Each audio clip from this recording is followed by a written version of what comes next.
E alguém me perguntou sobre o continente africano, por que tanta coisa ruim vinha do continente africano?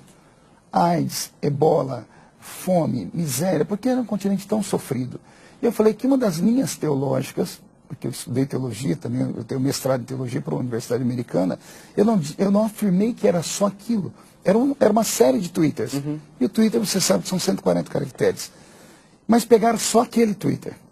Né? Naquele Twitter eu falava que Noé teve 3 filhos, Sem, Cão e Jafé, e a teoria mais certa era que da linhagem de Cão vieram aqueles que povoaram a Etiópia, de Cão veio Put, de Put Mizraim, de Mizraim vieram aqueles que povoaram a Etiópia. A Etiópia ficava no continente africano.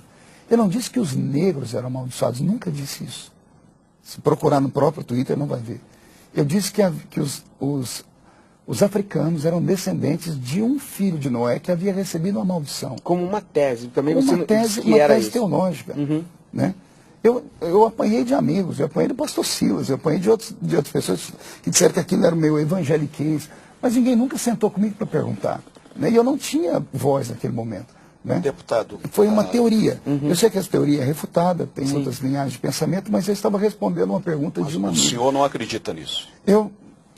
Olha, espiritualmente falando, eu sei que há algo diferente naquele continente. O senhor não acha que a maldição da África são os brancos que a invadiram, que levaram sua população como escravos, que exploraram suas riquezas naturais? A maldição da África não se deve à atuação dos europeus e dos americanos. Quando eu digo americanos, o continente americano como um todo.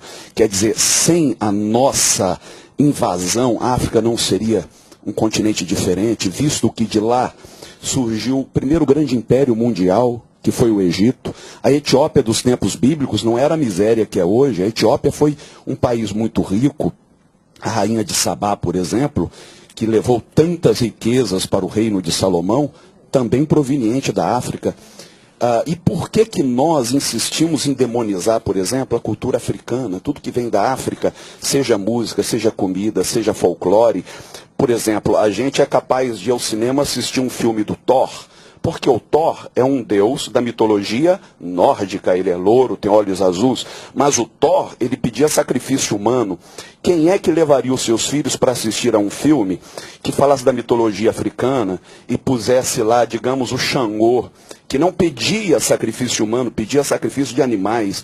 Por que a gente olha para a África com esse olhar? Não seria o momento da gente repensar essa questão e olhar com mais carinho, entender, abstraindo a questão espiritual, olhando com um olhar misericordioso pelo lado cultural? Bom, o senhor deu aí para nós uma aula de história. Né? Foi muito bem-vindo a aula de história. O senhor citou um fato interessante. Nós estamos falando aqui, o Lincoln perguntou para mim o que eu acho, né? Eu penso que existe algo estranho sobre aquele continente. Eu não tenho uma resposta concreta. Tudo que eu tenho é abstração intelectual.